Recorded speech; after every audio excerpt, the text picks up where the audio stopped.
এই যে আমাৰ চাৰ্কুল অফিচৰ পৰা এখন নটিচ আহিছিল, মই ইয়াৰে কৰ্মকৰ্তা, মই ইয়াৰে মেনেজাৰ হয়, মই ইয়াৰে চোৱা চিতা মই কৰোঁ। তো আজি আমাৰ এই ৰিজু শৰ্মা মই চাৱা চিতা কৰি ৰাখিছে মোক, মই এতিয়া থাকোঁ।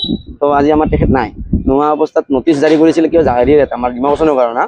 ডিমাকচনটো কৰিব নটিচ যে কৰিছে, একচুৱেলি মাটিটো ৰিজু শৰ্মাৰ নিজৰ মাটি হয়, নিজৰ সম্পত্তি হয়, 40 নম্বৰ দাগৰ আৰু গড়কুমাৰবান্ধুৰ পৰা হেৰি হয়।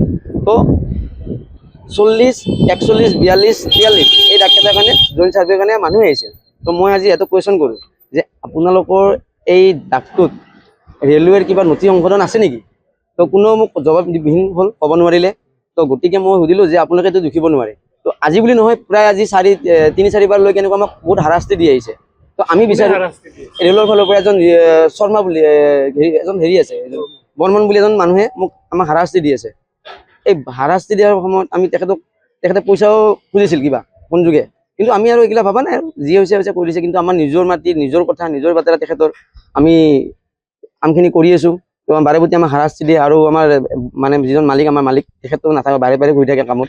তো তেখেত নাই, তেখেতে ফোন কৰি মোক ক'লে তুমি চাই ল'বা অলপ। মই চালোঁ, মই সুধিলোঁ, সোধাৰ পিছত মোক আৰু মণ্ডলক সুধিলোঁ, মণ্ডলে ক'লে যে ডিমাকচন আছে এনেকুৱা। মই বোলো আপোনালোকৰ এটা হাইকোৰ্ট কেছ জৰুৰী আছে, যিটো চিভিল মেটাৰত চলি থকা অৱস্থাত আপোনালোকে ডিমাকচন কেনেকৈ কৰে? আৰু মোৰ নিজৰ মালিকৰ প্ৰাইভেট লেণ্ড হয়, প্ৰাইভেট লেণ্ডটো আপোনালোকে কি হিচাপত ডিমাকচন দিছে? আমাৰ কিবা নটিচ আমি কৰিছোঁ নেকি ডিমাকচন? আমিতো কৰা নাই একো। আমাৰ লেণ্ডটোত আপোনালোকে ডিমাকচন কৰিব নোৱাৰে, তো এইখিনি কথা কওঁতে ডিমাকচনটো নকৰাকৈ গুচি গ'ল। এইটোৱে কথা আমাৰ। আৰু বহুত আপোনাৰ মাটিৰ নাম্বাৰ কিবা হয়, দাগ নম্বৰ 40 নম্বৰ দাগ গড়কুমাৰবান্ধুৰ পাৰাৰ হয়। আৰু আমাৰ এটা কেছ চলি আছে 43/24 এই ধাৰাত এটা কেছ চলি আছে। এই কেছৰ হেৰি চলি থকা অৱস্থাত কিন্তু ডিমাকচন হ'ব নোৱাৰে। এতিয়ালৈকে একো ৰায় দিয়া নাই, তথাপি একো ৰায় হোৱা নাই, মানে কেছটো জাষ্ট এডমিশ্যন হৈছে, আমাৰ চলি আছে। আৰু আমাৰ চাৰ্কুল অফিচাৰে 40 নম্বৰ দাগটোত এখন শপতনামা গ্ৰহণ কৰিছিল যে এইটো আমাৰ লেণ্ড হয়, প্ৰাইভেট লেণ্ড হয়। কিন্তু সেই শপতনামাৰ বিহীনেও বাৰে প্ৰতি আমাক হাৰাশাস্তি কৰি আছে, আজিও আহিছে। তো সুধিলেও এটা কথা ক'ব নোৱাৰি।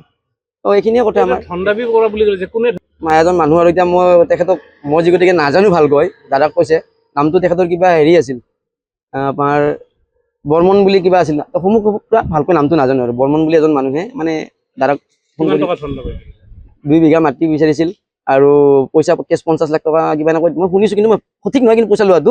কিন্তু মাটি 2 বিঘা বিচাৰটো মই জানো। এইটো যদি 2 লাখ মাটি নিদিলে আমাক হাৰাশাস্তি কৰিব, চেলেঞ্জ কৰিব, অপেন চেলেঞ্জ কৰিছে মোৰ দাদাক। তেখেতে মষ্ট ৱেলকাম, তেখেতে চেলেঞ্জ কৰিছে, আমি একচেপ্ট কৰিছোঁ। আহক তেখেত, যদি তেখেতৰ নথি সংশোধন মাটিত আছে তেখেতে লৈ যাওক, যদি নাই তেখেতৰ কিন্তু অলপ চেলেঞ্জ কৰিছেতো, তেখেতক চাব লাগিব আমি। যিকোনো খবৰৰ বাবে যোগাযোগ কৰক আমাৰ এই নম্বৰত 9181 307 2221।